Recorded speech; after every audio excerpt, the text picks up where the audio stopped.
Nos últimos séculos, foi criado na nossa cultura uma ideia de que as crianças são seres muito ingênuos, né? E que as crianças não têm condições de lidar com alguns assuntos. Por exemplo, a questão da sexualidade. O que é muito curioso, né? Porque assim, a gente sabe que a gente tem um aparelho de desenvolvimento sexual desde quando a gente está no ventre, né? Assim, da nossa mãe. Então, quando nasce uma criança, na nossa cultura, o que é comum é que a gente trate essa criança como se ela não tivesse um corpo, como se ela não tivesse delícias e como se ela não tivesse pavores e como se ela não tivesse desejos e como se ela não tivesse dores. E isso é muito curioso porque à medida que as crianças vão demandando falar sobre esses assuntos, à medida que as crianças vão desejando querer saber o que é que lhes acontece, à medida que elas vão tentando compreender o mundo, a gente, pessoas adultas, né, vai se apavorando. Então, diante de uma pergunta de uma criança de 3 anos de idade sobre como é que eu fui parar na barriga da minha mãe, muita gente se estremece, né? E assim, tem pessoas que não respondem, e isso é muito triste, porque quando você não responde, ou quando você dá uma bronca numa criança, quando ela quer saber da sua origem, o que você está dizendo para ela? Que você ou não sabe, não tem condições de responder uma questão básica, que é de onde ela veio, ou que isso te deixa muito desconfortável e desestabilizado, então ela não deve recorrer até você para sanar suas dúvidas, né? E isso pode promover um afastamento muito grande. E se você dá uma bronca na criança, bom, o que ela vai entender? Que as suas questões, que as suas perguntas são motivos de irritação para a família.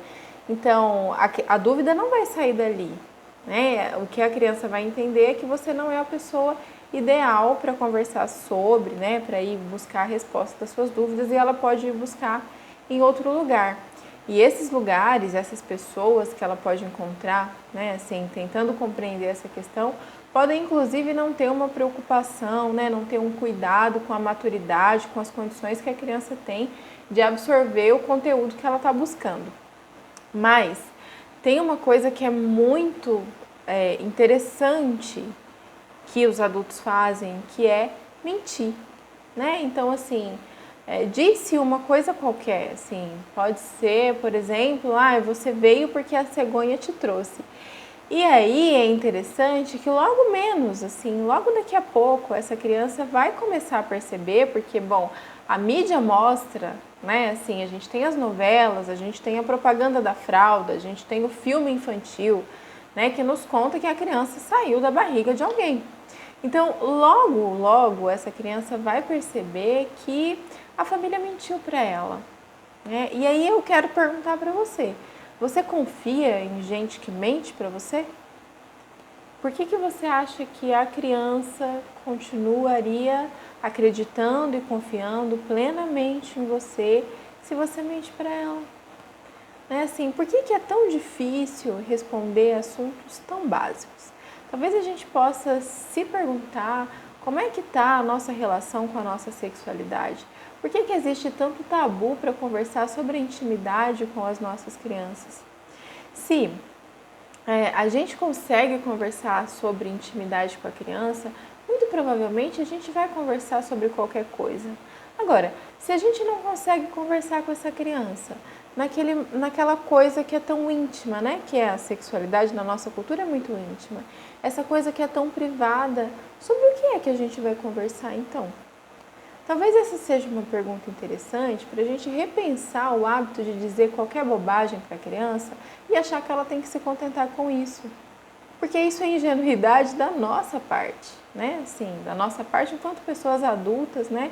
Que fazem esse mundo ao nosso bel prazer, tentando excluir as crianças, mas elas estão aí. Né? Elas estão aí, elas estão fazendo demandas. Então, será que é realmente conveniente que a gente finja que elas não estão ou tente excluí-las? Será que isso vai dar certo? É uma interessante questão.